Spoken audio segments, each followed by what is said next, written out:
लहरों के खिलाफ तैरने की, कि जिंदा हो तो ताकत रखो बाजुओं में लहरों के खिलाफ तैरने की, क्योंकि लहरों के साथ बहना तो लाशों का काम होता है। So hello and welcome to the divine world of education. I am your mentor Kartikeya Shukla. और जैसा कि मैंने तुम्हें आज का ज्ञान दिया कि अगर तुम्हारे हाथ पैर में जान है तो तुम लहरों के खिलाफ तैरने की कोशिश करो। कहा जाता है ना कि डिफरेंट चार्जेस होते हैं, जैसे पॉजिटिव और नेगेटिव चार्ज है तो वो आपस की तरफ अट्रैक्ट करते हैं। ठीक है, इसी तरह से तुम्हारे पास ये काम है कि तुम्हारे हाथ भगवान ने दिए हैं तो बाजुओं को ताकत यूज करो, लहरों के खिलाफ रहने की जो भी मुसीबतें तुम्हारी लाइफ में आ रही हैं उसको सॉर्ट आउट करने की कोशिश करो। क्यों? क्योंकि तुम हमें एक फ्लो में चलते जाओगे तो तुम्हें लाश को देखना ही होगा, जिंदा रहोगे तो डूबोगे जरूर, और अगर मर जाओगे तो ऊपर तैर कर आ जाओगे। ठीक है, सो बेसिकली ये सारी बातें थी, तुमको आज का ज्ञान दिया मैंने। और तुम्हारा जो चैप्टर देख रहे हो principle of inheritance and variation, हमने इस चैप्टर का फर्स्ट लेक्चर अटेंड किया था और साहब हमने आपको बताया था कि मेंडल के नियम पढ़े थे हमने। ठीक, उसमें उसने पहला लॉ जो दिया हमने कहा उसको हमने नाम दे दिया लॉ ऑफ डोमिनेंस। ठीक है, फिर उसने दूसरा जो लॉ दिया वो था लॉ ऑफ सेग्रीगेशन। ठीक है, क्या हो गया? Law of dominance and law of segregation. Basically आज हम एक लॉ और पढ़ेंगे मेंडल साहब का, वो नाम होता है लॉ ऑफ इंडिपेंडेंट असॉर्टमेंट। ठीक है, क्या है? Law of independent assortment. आई बात समझ में? जरा एक बार इनको रिकैप से क्विक रिकैप कर लेते हैं, क्विक रिवीजन कर लेते हैं कि लॉ ऑफ डोमिनेंस में हमने आपसे कहा कि सपोज दैट अगर दो मतलब एक होमोजाइगस पेरेंट है और एक हेटेरोजाइगस पेरेंट है, ठीक है, तब क्या होना था जब हमने इनका क्रॉस कराया? पहली चीज तो इनके गैमीट कौन से बनेंगे? गैमीट फॉर्मेशन भी मैंने तुम्हें लास्ट क्लास में करवाया था। ठीक, और उसके कुछ क्वेश्चंस भी दिए थे करने के लिए, आई होप वो तुमसे बन गए होंगे। ठीक, सो बेसिकली ये गैमीट बन गए और जब इनका क्रॉस हुआ तो F1 जनरेशन में ये देखा गया कि सारे के सारे टॉल प्लांट्स निकल करके सामने आए थे, सारे के सारे टॉल प्लांट्स निकल के सामने आए थे। फिर इन्होंने दूसरा नियम दिया लॉ ऑफ सेग्रीगेशन का। इन्होंने कहा कि अगर हम F1 जनरेशन वाले ही प्लांट को, जो F1 जनरेशन में प्रोजेनी बना है, अगर हम उसको सेल्फ क्रॉस करा दें, उसी का सेल्फ क्रॉस करा दें तो क्या बनेगा? तो बनकर के सामने आएगा हमारे पास, क्या बनकर के सामने आएगा? देखो, ठीक, फिर से करो इनका cross, toll toll toll dwarf. ठीक, तो लॉ ऑफ सेग्रीगेशन में इन्होंने ये कहा कि वो प्रोजेनी या वो कैरेक्टर जो F1 जनरेशन में छुप गया था, F1 जनरेशन में छुप गया था, वो F2 जनरेशन में भी सामने निकल कर आ जाएगा। F1 जनरेशन में ड्वार्फ कैरेक्टर आ ही नहीं पाया था, ड्वार्फ कैरेक्टर नहीं आ पाया था, लेकिन F2 जनरेशन में ड्वार्फ कैरेक्टर आ जाएगा। फिर मैंने तुमसे ये भी कहा था कि इसका फिनोटाइप और जीनोटाइप रेशियो हम लोग कैलकुलेट करते हैं। तो फिनोटाइप रेशियो क्या है? जो फिजिकली देखने में तुमको लग रहा है, ठीक, फिजिकली देखने में क्या मतलब है कि मान लो तुमको ये तीनों टॉल दिख रहे हैं, यानी कि तुम क्या लिखोगे? तीन टॉल है और एक क्या है? ड्वार्फ है। ठीक, ये तो तुमको फिजिकल देखने में लग रहा है कि आपको तुमने देखा उसको गेस किया। ठीक, फिर जब तुम इसके जेनेटिक में, इसके जीन्स में घुसोगे, उसको हम कहते हैं जीनोटाइपिक रेशियो। तो जब जीनोटाइपिक रेशियो तुमने इसका देखा तो तुमने क्या देखा कि एक पूरी तरह से टॉल है, ठीक है, एक में दो टी है, लेकिन दो ऐसे थे जिसमें एक स्मॉल टी और एक बड़ा टी, यानी कि इसमें ड्वार्फ के कैरेक्टर छुप गए हैं, ड्वार्फ के कैरेक्टर छुप गए हैं। तो इसको हमने लिख दिया 2, क्यों दो थे, और एक हमारे पास ड्वार्फ निकल के सामने आया है, तो हमने इसका जीनोटाइपिक रेशियो क्या लिख दिया था? 1:2:1। आई बात समझ में? यहीं पर तुमको एक कहानी का ट्विस्ट मैं ये बता दूं कि कई बार हुआ कि बहुत समय पहले बहुत चर्चा चली कि जो है ये जो लॉ ऑफ डोमिनेंस है इसको यूनिवर्सल ट्रुथ घोषित कर दिया जाए। आप लोग इंग्लिश में पढ़ते हैं ना यूनिवर्सल ट्रुथ, ठीक है, जो कभी चेंज नहीं हो सकते, यूनिवर्सल ट्रुथ घोषित कर दिया जाए।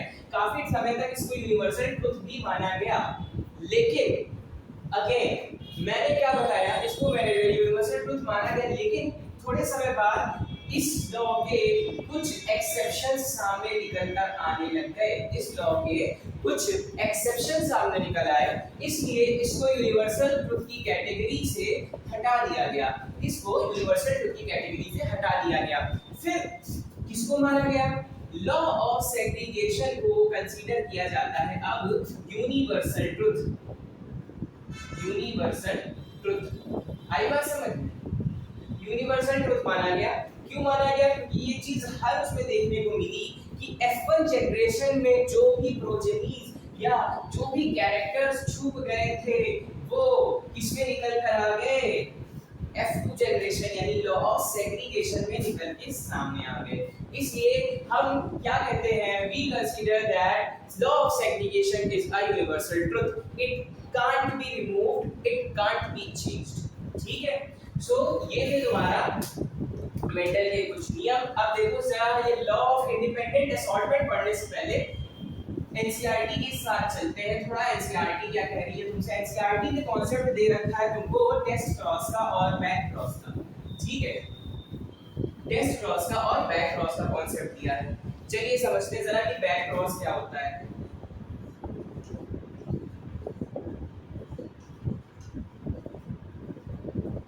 ठीक, अब देखो हुआ क्या। सबसे पहले देखो जैसे पेरेंट्स के जीनोटाइप थे, ठीक, ये पेरेंट्स हैं, ये दोनों क्या है तुम्हारे? पेरेंट्स हैं। ठीक, ये क्या है? पेरेंट्स हैं। जरा इसमें हमको ये बताओ कौन सा हेटेरोजाइगस है और कौन सा होमोजाइगस है। ठीक, सो आप अपनी आंखों से देख सकते हैं कि कैपिटल टी वाले जो है ये भी होमोजाइगस है, होमोजाइगस। लेकिन ये कैसे है? डोमिनेंट है, क्योंकि टॉल है, तो टॉल ऑलवेज बी डोमिनेंट। और ये कैसे हैं? ये भी होमोजाइगस है। ये कैसे हैं? ये भी होमोजाइगस है, बट ये क्या है? रेसेसिव है, क्योंकि इनके कैरेक्टर्स छूट जाएंगे, इनके कैरेक्टर्स छूट जाएंगे। बैक क्रॉस क्या होगा आइए समझते हैं। अब इनका जरा क्रॉस कराया तुमने, इनका क्रॉस कराओ, क्या बनेगा तुम्हारे पास? ये आ जाएगा, ये क्या है? F1 है, लॉ ऑफ डोमिनेंस, ये निकल के सामने आया। अब इन्होंने क्या किया? बैक क्रॉस, यानी कि पीछे क्रॉस होने जा रहा है। ठीक, अब इसमें दो कॉन्सेप्ट निकल के सामने आते हैं। बैक क्रॉस में दो कॉन्सेप्ट ध्यान रखना बता रहे हैं। अगर हम F1 जनरेशन का क्रॉस हेटेरोजाइगस डोमिनेंट से करा देंगे, क्या बोला मैंने? F1 जनरेशन का क्रॉस अगर हेटेरोजाइगस डोमिनेंट से करा देंगे और अगर F1 जनरेशन का क्रॉस हम हेटेरोजाइगस रिसेसिव से करा देंगे, ठीक, क्या करेंगे? F1 जनरेशन का क्रॉस हेटेरोजाइगस रिसेसिव से करा देंगे। So in case of we are doing the cross between the F1 generation and the homozygous dominant parent, यहाँ लिख लो ये क्या है? पेरेंट्स है दोनों, ये क्या है? पेरेंट्स है दोनों। So ऐसे क्रॉस को हम नाम देते हैं आउट क्रॉस। क्या कहते हैं? आउट क्रॉस, आउट क्रॉस कहते हैं। और जहां पर हम होमोजाइगस रिसेसिव से क्रॉस करा रहे हैं तो ऐसे क्रॉस को हम नाम देते हैं टेस्ट क्रॉस। क्या कहते हैं? टेस्ट क्रॉस कहते हैं। आप लोगों के सिलेबस में आउट क्रॉस नहीं है तो हम आउट क्रॉस को नहीं लेकर चलेंगे, हम सीधे टेस्ट क्रॉस समझाते हैं और टेस्ट क्रॉस को समझने की कोशिश करेंगे। इसके गैमीट क्या बनेंगे? इसके गैमीट क्या बनेंगे? एक ही तो है, कराओ क्रॉस, देखते हैं क्या आता है। बताओ, कोई दिक्कत परेशानी? कोई दिक्कत परेशानी क्रॉस बनाने में? ठीक, सो टेस्ट क्रॉस का बेसिकली क्या किया गया?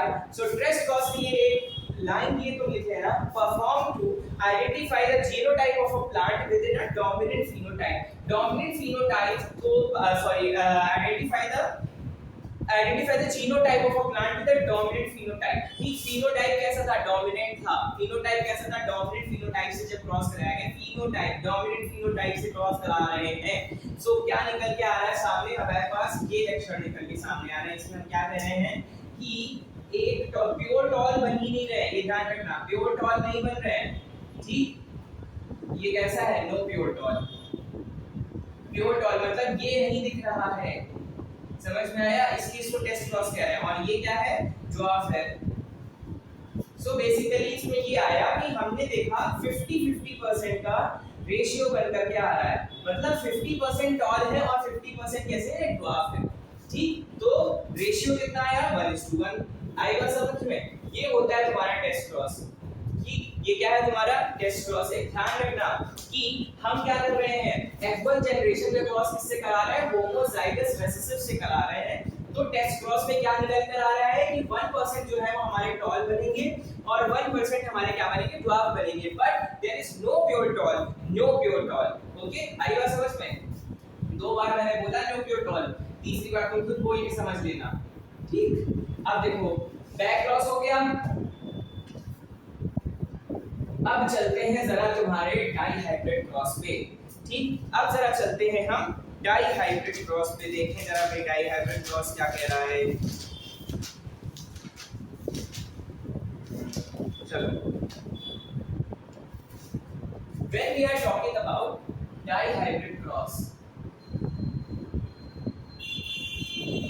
अच्छा, जब मोनोहाइब्रिड क्रॉस पढ़ाया था तो तुमसे मैंने क्या कहा था कि हम मोनोहाइब्रिड क्रॉस में क्या करते हैं? एक टाइम पर एक ही कैरेक्टर को स्टडी करते हैं, एक टाइम पर एक कैरेक्टर को स्टडी करते हैं।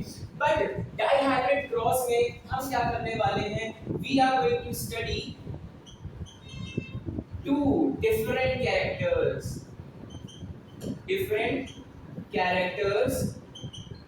at a time। एक समय में दो डिफरेंट कैरेक्टर्स को स्टडी करने जा रहे हैं, उसके लिए होता है डाइहाइब्रिड क्रॉस। उसके लिए क्या होता है? डाइहाइब्रिड क्रॉस होता है। आई बात समझ में? अब देखो, इसको तुम ऐसे भी लिख सकते हो, dihybrid cross is equals to 2 into monohybrid cross. मतलब दो मोनोहाइब्रिड क्रॉस हम इसमें स्टडी करने वाले हैं। आइए समझते हैं जरा डाइहाइब्रिड क्रॉस।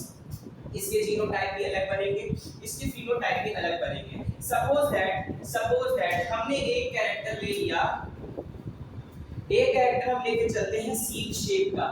ठीक है, एक कैरेक्टर है हमारे पास सीड शेप, ठीक, और दूसरा कैरेक्टर हम लेकर के चल रहे हैं सीड कलर। ठीक, दूसरा कैरेक्टर हम लेके चल रहे हैं सीड कलर। ठीक, अब देखो स्टार्ट करते हैं। सीड शेप में हमने जब बात की तो हमने ये मान लिया, चलो इसमें हमने ले लिया आर, ठीक, और दो लेंगे, इसमें भी दो लेते, चलो आर आर और आर आर, ठीक, और इसमें क्या ले लें? चलो ये क्या है तुम्हारा? ये है राउंड, और ये क्या है? रिंकल। मेंडल्स के जब हमने वो पढ़ा था, क्या कहते हैं, पी के कैरेक्टर्स, पी के कौन कौन से कैरेक्टर मेंडल ने यूज किए थे, तो this is one of that. Okay, इधर ले लेते हैं वाई वाई और इधर ले लेते हैं वाई वाई। जी, एक वाई है हमारा येलो और ये है हमारा बी। चलो जरा अब बनाते हैं। अब देखो ये दो मोनोहाइब्रिड क्रॉस हैं। हमने अभी तक मोनोहाइब्रिड क्रॉस किसके लिए पढ़ा था? टॉल और ड्वार्फ के लिए। अब हम किसके लिए पढ़ रहे हैं? राउंड और रिंकल के लिए एक मोनोहाइब्रिड क्रॉस बनाएंगे और येलो और ग्रीन के लिए हम बनाएंगे दूसरा मोनोहाइब्रिड क्रॉस। चलिए स्टार्ट करते हैं, बनाइए। इसके क्या गैमेट बनेगी? सबसे पहले गैमेट बनाओ, चलो बनाओ। इसका क्या बना? आर, इसका क्या बना? आर, ठीक, इधर आओ वाई वाई, ठीक, चलिए क्रॉस कराते हैं आर आर। ये कैसी जनरेशन हो गई हमारी? F1 generation. इधर F1 जनरेशन में क्या बना? ये F1 जनरेशन ये बन रही है, इसका मतलब ये क्या हुआ? हमारा राउंड आया बाहर निकल के, लॉ ऑफ डोमिनेंस तो हो गया। इधर क्या आया? येलो आया, ठीक, इधर क्या आया? येलो आया। अब देखो, अब इसका कराओ लॉ ऑफ सेग्रीगेशन, कराओ सेट क्रॉस कराओ, इसमें कराओ इधर भी सेट क्रॉस। खुद से भी करते जाओ, ठीक है, हम तो बता ही रहे हैं, आप भी खुद से करते जाइए, आप लोगों ने अब इस चीज को सीख रखा है। चलो बनाओ, क्या बनेगा तुम्हारा?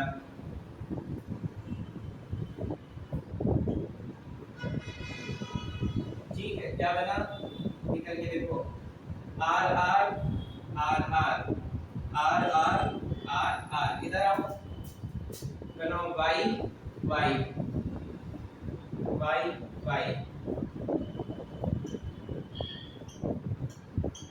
ठीक, ये क्या हो गया तुम्हारे दो मोनोहाइब्रिड क्रॉस हो गए। ये कैसे हो गए तुम्हारे दो मोनोहाइब्रिड क्रॉस हो गए।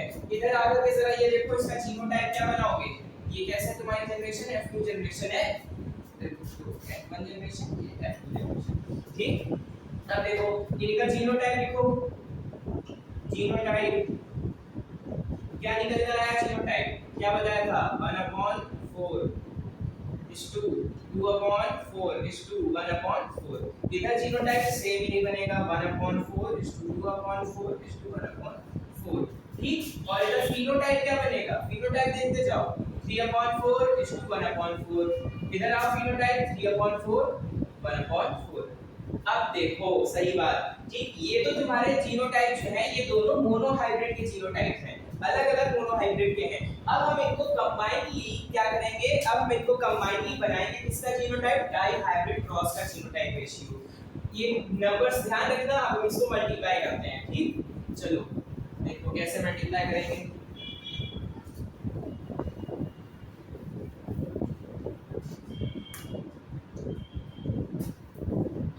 इधर लिख लो जीनोटाइप रेशियो,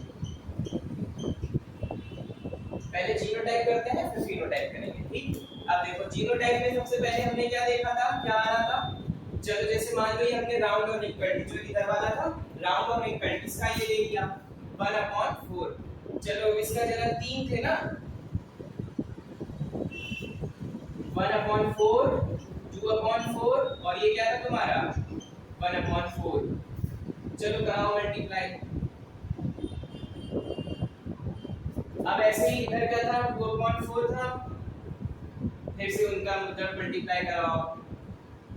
ये किसके हैं जीनोटाइप, ये जीनोटाइप है तुम्हारे राउंड और रिंकल्ड वाले के, और ये किसके हैं तुम्हारे यस येलो और ग्रीन वाले के। फिर ये भी लिखो ऐसे 1/4 2/4 1/4। इधर आ जाओ फिर से 1/4 2/4 और 1/4। चलिए देखते हैं इसका क्या आएगा तुम्हारा। ठीक, 1 1 जा 1 इतना तो कर लेते होगे 16। इधर आ जाओ 2/16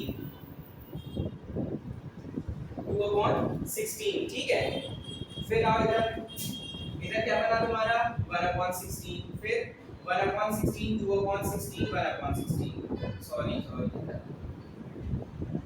2/16 4/16। इधर क्या बना 1/16 2/16 है यार, इधर आ जाओ फिर 1/16 2/16 1/16। ठीक, क्या बना इसका जीनोटाइपिक रेशियो क्या बनकर आ रहा है देखो 1:2:1:2:4:2:1:1:2:2:1 ये हो गया तुम्हारा एक पूरा जीनोटाइप। ये क्या हो गया तुम्हारा पूरा एक जीनोटाइपिक रेशियो बनकर के तैयार हो गया। तो कितने हैं 9 है 1 2 3 4 5 6 7 8 9 9 है, 9 तुम्हारे ये कंप्लीट हो गए। ठीक, ये क्या हो गया तुम्हारे 9 ये जीनोटाइप कंप्लीट हो गए। इधर से ध्यान रखना एक चीज ये ध्यान रखना, अब यहाँ पे जब तुमको अगर इसके कैरेक्टर्स भी लिखने हो तो तुम क्या लिखोगे, तुम क्या लिख सकते हो, आओ इधर देख लेते हैं एक बार। ये जो था हमारा 1:2:1 यानी कि ये कैसा था तुम्हारा राउंड था पूरा। ठीक, और ये कैसा था तुम्हारा रिंकल्ड था, ये कैसा था तुम्हारा राउंड था ये। ठीक है, तो यानी कि यहाँ पे क्या था आर आर, यहाँ पे था तुम्हारा आर आर, यहाँ पे था तुम्हारा आर आर। ठीक, इधर आ जाओ, इधर जब हमने इसकी बात की तो ये कैसा था हमारा वाई वाई, ये कैसा था वाई वाई, और ये क्या था वाई वाई। सेम इधर भी लिखते जाओ Y Y Y Y Y Y Y Y Y Y Y Y. चलो बनाओ क्या बना, इधर आओ, तो ये बन गया दोनों आर आर वाई वाई। ठीक, राउंड एंड येलो। ठीक, इस पर आ जाओ, ये बन गया तुम्हारा R R Y Y round and yellow again. फिर इधर आओ, ये क्या बना आर आर वाई वाई यानी कि राउंड एंड ग्रीन। ठीक, फिर इधर आओ, फिर से इधर same thing R R round बना Y Y round and green sorry yellow. फिर इधर आओ सॉरी राउंड एंड येलो। फिर इस वाले में राउंड एंड ग्रीन। ठीक, फिर इधर आओ, रिंकल्ड आर आर, इधर भी लिख लो आर आर, इधर भी लिख लो आर आर। क्या बना तुम्हारा? wrinkled and yellow, wrinkled and yellow, wrinkled and yellow and wrinkled and green, wrinkled and green। so ये थे तुम्हारे जीनोटाइप के रेशियो। ये क्या थे तुम्हारे जीनोटाइप के रेशियो थे, जिसको हम किस में कंसीडर करते हैं? डाइहाइब्रिड क्रॉस में। अब नोट कर लिया सबने? फिनोटाइप रेशियो देखते हैं, फिनोटाइप रेशियो देख लेते हैं एक बार। क्या था फिनोटाइप रेशियो हमारा? फिनोटाइप रेशियो, फिनोटाइप रेशियो क्या था? 3:1, 3:1, यानी 3/4 और 1/4, 3/4 इधर आ जाओ, 3/4 1/4 कितना बना? क्या बन गया यहाँ पे? 9/16 इधर बना 3/16, इधर बना 3/16, इधर बना 1/16। यानी कि फिनोटाइपिक रेशियो क्या हो गया तुम्हारे जीनोटाइप का, सॉरी डाइहाइब्रिड का? 9:3:3:1। याद आया? यही हम अपने लॉ ऑफ इंडिपेंडेंट असॉर्टमेंट में भी पढ़ते हैं। ठीक है, सो बेसिकली ये था तुम्हारा पूरा लॉ, सॉरी डाइहाइब्रिड क्रॉस। हमने क्या किया? दो मोनोहाइब्रिड क्रॉस किए, फिर उनका मल्टीप्लिकेशन करवाया। ठीक, मल्टीप्लिकेशन अच्छे से करना, और कभी धोखे से ये मत करना कि अगर 2%, जैसे मान लो सपोज दैट 4/16 था, तुम इसको काट करके 1/4 कर दो, ये मत करना। ठीक है, वहां पे तुमको डिवीजन नहीं करना है, केवल मल्टीप्लाई करना है। ठीक, सो ये था तुम्हारा डाइहाइब्रिड क्रॉस। अब लॉ ऑफ इंडिपेंडेंट असॉर्टमेंट की तरफ बढ़ते हैं। इसी पर बेस्ड है ये चीज, ध्यान रखना। लॉ ऑफ इंडिपेंडेंट, मैंने तुमको क्या बताया था? मोनोहाइब्रिड क्रॉस किस पे बेस्ड होते हैं? Sorry, law of dominance and law of segregation किस पे बेस्ड होते हैं? हाँ, ठीक। अब देखो, चलो जरा पढ़ते हैं एक बार। इससे पहले एक और क्रॉस देखते हैं, टिपिकल क्रॉस। ठीक है, टिपिकल क्रॉस पे ही पूरा हमारा नेक्स्ट वाला जो है डाइहाइब्रिड टिपिकल क्रॉस भी हमारा law of independent assortment based होने वाला है। ठीक, उधर से मैंने एक ले लिया, चलो जैसे मान लो हमने ले लिया था आर आर वाई वाई। ठीक है, क्या ले लिया? आर आर वाई वाई, उधर वाले जीनोटाइप से। ठीक है, और हमने ले लिया आर आर वाई वाई। ठीक, ये हमारे दो पेरेंट्स हो गए। अब जरा इनका क्रॉस बनाना शुरू करो। इधर से कौन से गैप मिटाएंगे? R Y. इधर से कौन से गैप मिटाएंगे? R Y. ठीक, इधर से कौन से आए? R Y R Y. चलो अब स्टार्ट करो। इनका अगर क्रॉस कराओगे तो क्या बनेगा? R R Y Y. ठीक, ये कैसा है? तुम्हारा F1 जनरेशन है। ये कैसी जनरेशन है तुम्हारी? F1 जनरेशन है। अब इसका सेल्फ क्रॉस कराया तुमने, इसका सेल्फ क्रॉस कराने के बाद तुम्हारे पास आ गए आर आर, ऐसे आओ, R R R R R Y के बीच। ठीक है,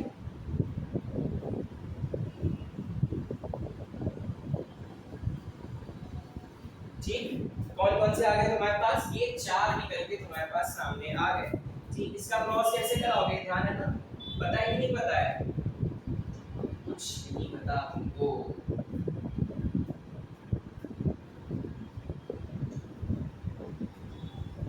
ये क्या बन गया तुम्हारा? R Y. ये क्या बन गया तुम्हारा? R Y. ये क्या बन गया? R Y. और ये तुम्हारा आर। ठीक, यही मैंने तुम्हारे जीन जेगेमिन्स किए हुए हैं। ठीक, चलो जरा अब इसको बनाने के लिए, इसको करने के लिए हम इनका क्या कराएंगे? सेल्फ क्रॉस कराएंगे। इनका सेल्फ क्रॉस कराओ। तो सेल्फ क्रॉस करने के लिए हम क्या करते हैं? जीनोटाइपिक रेशियो स्टडी करते हैं, sorry checker board method use करते हैं। ठीक है, क्या यूज करते हैं? Checker board method. इधर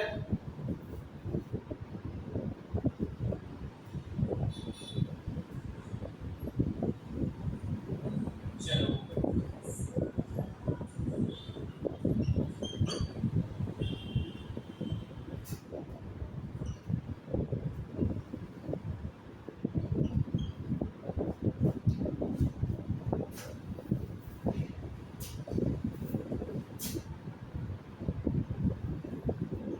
आइए मल्टीप्लाई करते हैं। देखो इधर लगा देना मेल और फीमेल का साइन, बिल्कुल दो लगा सकते हो। ठीक, चलो ये क्या आया? R R Y Y.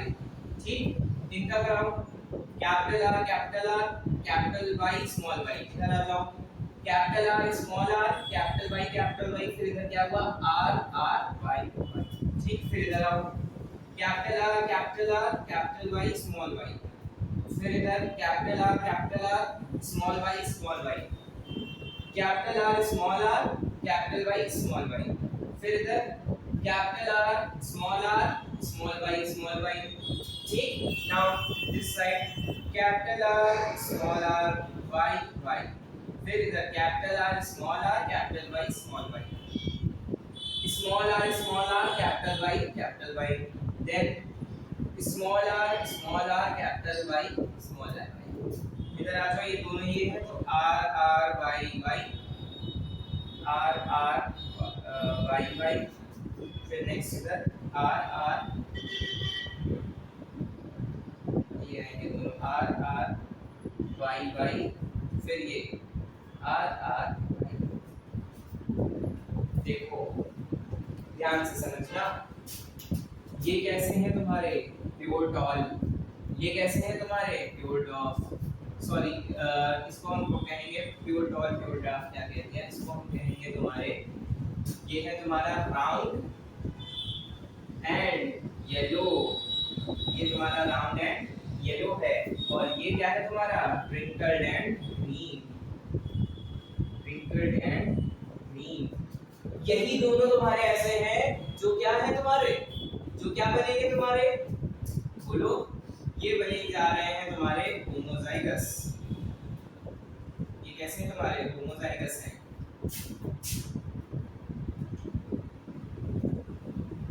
बाकी सब कैसे हैं हेट्रोजाइगस हैं, बाकी सब कैसे हैं हेट्रोजाइगस हैं। तो अब देखो कितने बन गए तुम्हारे पास, काउंट करो, राउंड और येलो कितने बनेंगे, काउंट करो, 1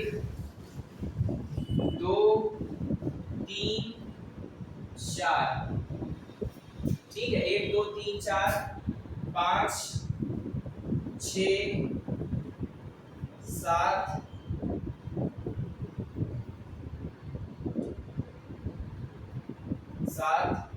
8 और कहीं बनेगा 9, ठीक, यस, 9 जो तुम्हारे हैं वो कैसे हैं, राउंड एंड येलो है तुम्हारे पास 9, ठीक, राउंड एंड येलो क्या है तुम्हारे पास 9 है, फिर इस पर आ जाओ कि राउंड येलो हो गया, फिर आ जाओ राउंड और ग्रीन कितने होंगे, देखो जरा राउंड और ग्रीन कहाँ कहाँ दिख रहा है,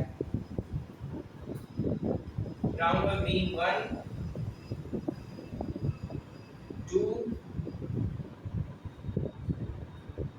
3 और कहीं पे नहीं दिख रहा है राउंड और ग्रीन, ठीक है, क्या बोला मैंने, राउंड एंड ग्रीन, सो ये दिखते होंगे तुम्हारे 3, फिर देखो नेक्स्ट, अब देखते हैं राउंड और ग्रीन हो गया, फिर देखते हैं रिंकल्ड और येलो, यानी स्मॉल आर और स्मॉल कैपिटल वाई होने चाहिए, स्मॉल आर एक यहाँ पर है 1 हाँ 2 और ये 3, ठीक, तो क्या हो गया रिंकल्ड एंड येलो, कहाँ दिख रहे हैं, 3 नंबर पे दिख रहे हैं, और एक ये जो तुम्हारा है रिंकल्ड और ग्रीन वो एक है, ऐसा है एक, ये है तुम्हारा, तो तुम्हारा रेशियो क्या बन करके सामने आ गया 9:3:1, आई बात समझ में, 9:3:1, यही से समझिए लॉ ऑफ इंडिपेंडेंट असॉर्टमेंट क्या है, लॉ ऑफ इंडिपेंडेंट असॉर्टमेंट ये है कि कोई भी सबके सब कैसे हैं इंडिपेंडेंट हैं, सबके सब कैसे हैं इंडिपेंडेंट हैं, इंडिपेंडेंट होकर के अपने आप को पूरा कर करके कुछ भी बना रहे हैं, इसको ये तो खैर डिपेंडेंट नेचर शो कर रहा है क्योंकि इसको इस राउंड की सॉरी ये इसको क्या बनाना राउंड और येलो, और इसको ये भी क्या कर रहा है डिपेंडेंट नेचर शो कर रहा है, बाकी सब देख समझ लो, 2 को हटा दो, ये 16 है, 16 में से 2 को हटा दो, 14 कैसे शो कर रहे हैं, अपने आप को इंडिपेंडेंट शो कर रहे हैं, 14 कैरेक्टर्स कैसे हैं, अपने आप को इंडिपेंडेंट शो कर रहे हैं, इसलिए हम इसको कंसीडर करते हैं as a law of independent assortment, क्या कहते हैं, लॉ ऑफ इंडिपेंडेंट असॉर्टमेंट कहते हैं, आई बात समझ में। सो बेसिकली दिए थे तुम्हारे मेंडल के 3 नियम, क्या हमारी एनसीईआरटी में लिखा है कि law of independent assortment NCERT according ये है कि 2 pairs of trait round and wrinkle की बात की हमने, ब्राउन एंड रिंकल की बात की, और हमने किसकी बात की थी, येलो एंड ग्रीन की, जो हमने डाई हाइब्रिड क्रॉस बनाया था। Are combined in a hybrid, जब उनका एक अलग से क्रॉस साथ में कराते हैं तो segregation of one pair of characters is independent on the other pair of the characters, मतलब कि बाकी सारे कितने तुमको दिख रहे हैं, ये सब के सब इंडिपेंडेंट नेचर शो कर रहे हैं, लेकिन केवल ये जो दो हैं ये कैसे है, डिपेंडेंट नेचर शो करने जा रहे हैं। So this is your law of independent assortment, इसका भी हमने बना दिया। इस प्रोसेस को, इसको कई लोग पनेट स्क्वायर अभी भी कहते हैं, बस ये है तुम्हारा चेकर कोड, ये क्या है तुम्हारा चेकर कोड मेथड, ये क्या है तुम्हारा चेकर कोड मेथड है, ठीक। ये हो गया तुम्हारा मेंडल के तीनों नियम अब तुमने पढ़ लिए। अब हमने तुमसे कहा कि मेंडल महाशय भी फेल हो गए थे, ठीक, क्यों फेल हो गए थे? सबसे पहले तो जरा कन्फ्यूजन देखो, मेंडल ने कौन कौन से कन्फ्यूजन तुमको दिए हैं, ठीक। तो मेंडल ने कहा कि जितने भी तुम्हारे वो हैं कैरेक्टर्स, या कह लो जितने भी तुम्हारे जीन्स हैं, वो सब के सब क्या नेचर के रहेंगे, कि एक जीन जो होगा वो एक ही नेचर कंट्रोल करेगा। इधर देखो heading confusion of Mendel law. चलो देखते हैं। इन्होंने कहा कि one gene represents only one character, ठीक है। इन्होंने कहा एक जीन केवल एक कैरेक्टर शो करेगा। दूसरा, इन्होंने कहा कि there is no blending of character। Blending of character मतलब कोई भी कैरेक्टर्स आपस में मिक्स नहीं होंगे, मतलब जैसे मान लो एक रेड कलर का फ्लावर है और एक व्हाइट कलर का फ्लावर है, तो वो दोनों मिक्स नहीं होंगे आपस में। लेकिन ये भी एक ड्रॉबैक था, ये भी समझ लेना। अभी पहले तुमको ये बताते, फिर कुछ एक्सेप्शंस भी बताते हैं मेंडल के, ठीक। फिर थर्ड पॉइंट इन्होंने ये कह दिया कि plant resembles either of the parent, plant resembles either of the parent, मतलब कि कोई एक पेरेंट का ही कैरेक्टर पूरी तरह से उसमें आएगा, कोई एक पेरेंट का ही कैरेक्टर निकल के किसमें आएगा, तुम्हारे प्लांट में आएगा, सॉरी तुम्हारे प्रोजेनी में आएगा। लेकिन यहीं पर आप समझ लीजिए कुछ एक्सेप्शंस, इनकी बातें क्यों गलत साबित हो गई, क्यों? क्योंकि कुछ एक्सेप्शंस निकल के सामने आए। पहला एक्सेप्शन है कोडोमिनेंस, पहला एक्सेप्शन है कोडोमिनेंस। दूसरा एक्सेप्शन है इनकम्प्लीट डोमिनेंस।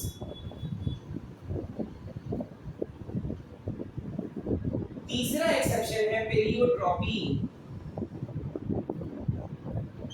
ठीक। और चौथा एक्सेप्शन है पॉलीजेनिक इनहेरिटेंस।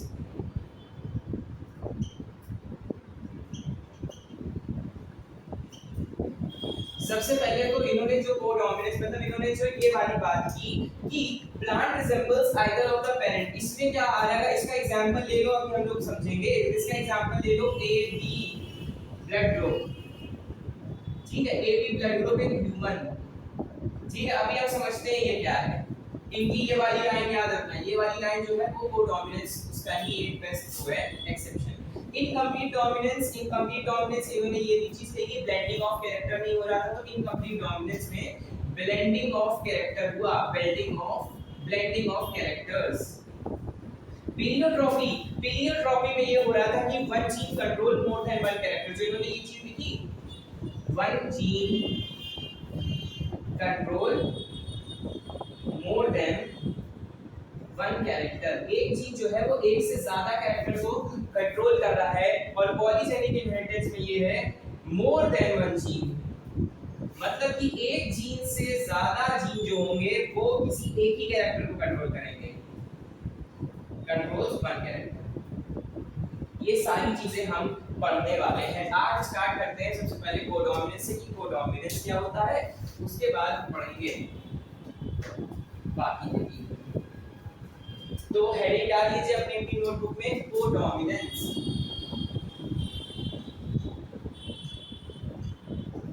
तो भाई मेंडल ने ये कहा कि जो भी जितने भी प्लांट होंगे वो उनमें से किसी एक पेरेंट को ही बर्थ करने वाले हैं, ठीक है। लेकिन F1 जनरेशन में ये हुआ, जब को डोमिनेंस कुछ केसेस ऐसे देखे गए कि F1 जनरेशन में in F1 generation characters of both the parents involved, मतलब तो कोई ना तो कोई नया बन करके आ रहा है ना कोई पुराना बन कर आ रहा है, मतलब ना तो कोई डोमिनेंट है ना कोई रेसिसिव है, दोनों साथ में आ रहे हैं, ठीक है। और इसमें ये बात विदाउट ब्लेंडिंग ये जरूर मेंशन कर देना, इनकम्प्लीट डोमिनेंस में ब्लेंडिंग देखने को मिल करके उन्होंने एक नई कैटेगरी बना ली, लेकिन इन्होंने ब्लेंडिंग नहीं की, इन्होंने भी नया बनाया, लेकिन वो दोनों को मिला करके बनाया, उन्होंने कैरेक्टर अपने नहीं छोड़े, ठीक। अब जैसे मान लो हमने इसके एग्जांपल लिख लो जरा, 3-4 एग्जांपल तुमको नोट करवा दे रहे हैं। सिकल सेल एनीमिया,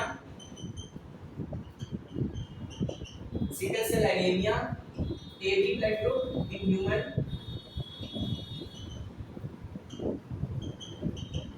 तुम्हारी एनसीईआरटी में केवल ये दो एग्जांपल है, लेकिन एक तो और नोट कर लो, code colour in cattle, cattle मतलब मवेशी, domestic animals, code colour in cattles, ठीक है। तो चलो हम लोगों को कोर्स में है हमारे AB blood groups in human, चलिए जरा AB ब्लड ग्रुप्स समझते हैं। सपोज दैट फादर जो है और इस तरफ है मदर, फादर का जो ब्लड ग्रुप है वो है A और मदर का जो ब्लड ग्रुप है वो है B, ठीक। फादर का ब्लड ग्रुप क्या है A है और मदर का ब्लड ग्रुप क्या है वो है B, ठीक है। तो जरा इसका वो बनाओ, इसकी चीज बनाओगे तो कैसे बनेंगे, IA, ये IA क्या है, इम्यूनोग्लोबिन है, A क्या है, एंटीजन है ऑब्वियसली, इधर आओ IB, चलो क्रॉस कराओ इनका। तो इन्होंने ये देखा कि जब IA और IB का क्रॉस कराया गया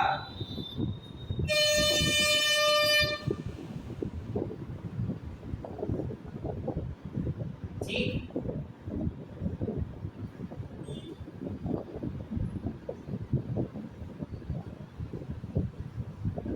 अब इन्होंने ये चीज देखी कि एक नया कैरेक्टर निकल के सामने आ रहा है, ना तो इसमें कोई डोमिनेंट है ना तो इसमें कोई रेसेसिव है, इसमें क्या निकल के आए, ए देखो, ए दोनों ए भी है बी भी है, तो यानी कि ये एक नया ब्लड ग्रुप बनकर के सामने आ गया जिसमें दोनों प्रेजेंट हैं, ए भी है और बी भी है, ए भी है और बी भी है, यानी एंटीजन ए भी प्रेजेंट है और एंटीजन बी भी प्रेजेंट है। इसलिए जितने भी बच्चे होंगे 2, 4, 6, 10 सबका ब्लड क्या रहेगा, ए भी रहेगा। पॉजिटिव और नेगेटिव की बात हम लोग यहाँ पर नहीं करते हैं, ये भी चीज समझ लेना, पॉजिटिव और नेगेटिव की बात नहीं करते हैं, दोनों कैरेक्टर्स कैसे निकल करके सामने आएंगे, ए और बी निकल करके सामने आने वाले हैं। आई बात समझ में? जब दोनों ही कैरेक्टर्स निकल करके सामने आ गए तो उस कंडीशन को हम कह देते हैं codominance, which is an exception for the Mendel's law of dominance. Mendel ने क्या कहा था, डोमिनेंट हमेशा आगे रहेगा, ब्लेंडिंग ऑफ कैरेक्टर होगी, ब्लेंडिंग ऑफ कैरेक्टर नहीं होगी, लेकिन इसमें ब्लेंडिंग ऑफ कैरेक्टर तो हो रही है, लेकिन डोमिनेंट और रेसेसिव वाला कोई चीज इसमें नहीं निकल के सामने आई। इन्होंने क्या करा, दोनों ही कैरेक्टर मिक्स हो गए, यानी कि A और B is the blood group in human, AB blood group in human is a character for codominance, which is a exception for law of dominance of Mendel, ठीक। अब यहीं से समझ लेते हैं एक बार इनकम्प्लीट डोमिनेंस की, इनकम्प्लीट डोमिनेंस देख लेते हैं, छोटा सा वो भी टॉपिक है, उसको भी करके अभी खत्म कर देते हैं। क्या है इनकम्प्लीट डोमिनेंस? इनकम्प्लीट डोमिनेंस में ये चीज हुई कि blending of characters takes place,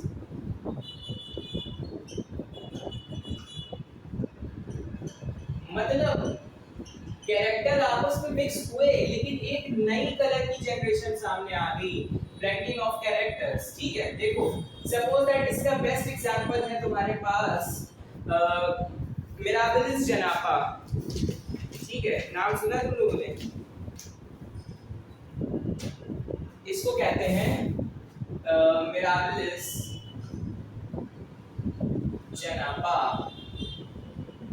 इसको हम कॉमनली कहते हैं 4 o'clock प्लांट,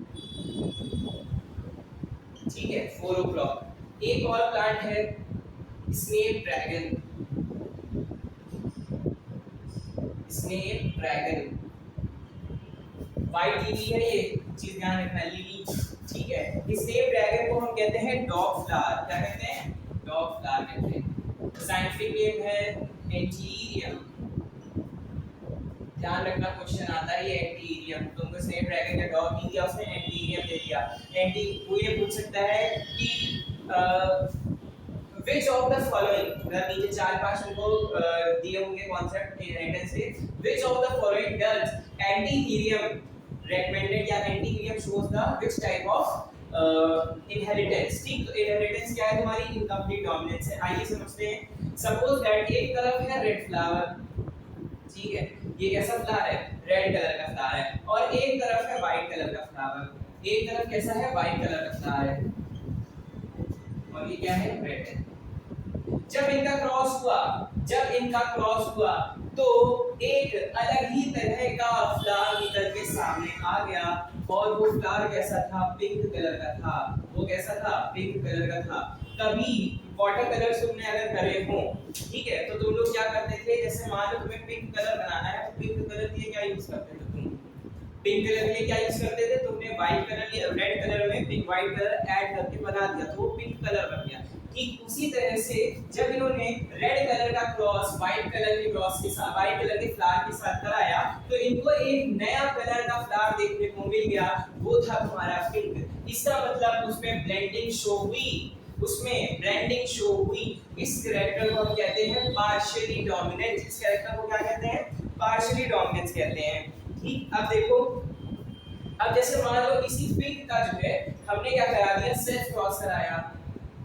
इसी पिंक का हमने सेल्फ क्रॉस करा दिया, तो इसको देख लो इधर, ये R और W होगा। ठीक, चलो इसको जरा सेल्फ क्रॉस करवाओ, R W R W। ठीक, क्या हुआ?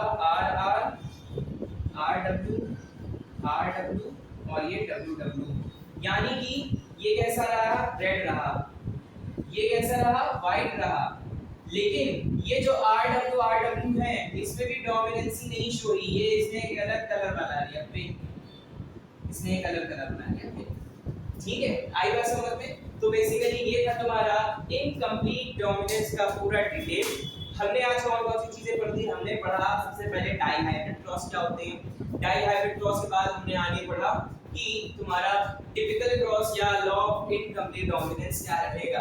फिर हमने पढ़ा हमारे मेंडल के कौन-कौन से मेंडल के लॉ के कौन-कौन से कंक्लूजन्स थे। फिर हमने पढ़ा कि कौन-कौन से एक्सेप्शन है। एक्सेप्शन दो आज हमने कवर कर ली है, कोडोमिनेंस और इनकम्प्लीट डोमिनेंस। नेक्स्ट क्लास में हम क्या पढ़ेंगे? पीरियोट्रॉपी और polygenic inheritance, which are the other two exceptions for Mendel's law. So basically इसी तरह से तुम देखते रहो। आई होप सो तुमको पसंद आया होगा। तो देखते रहो, हंसते रहो, मुस्कुराते रहो, और डिवाइन वर्ड ऑफ एजुकेशन को लाइक शेयर एंड सब्सक्राइब करना मत भूलना। Thank you.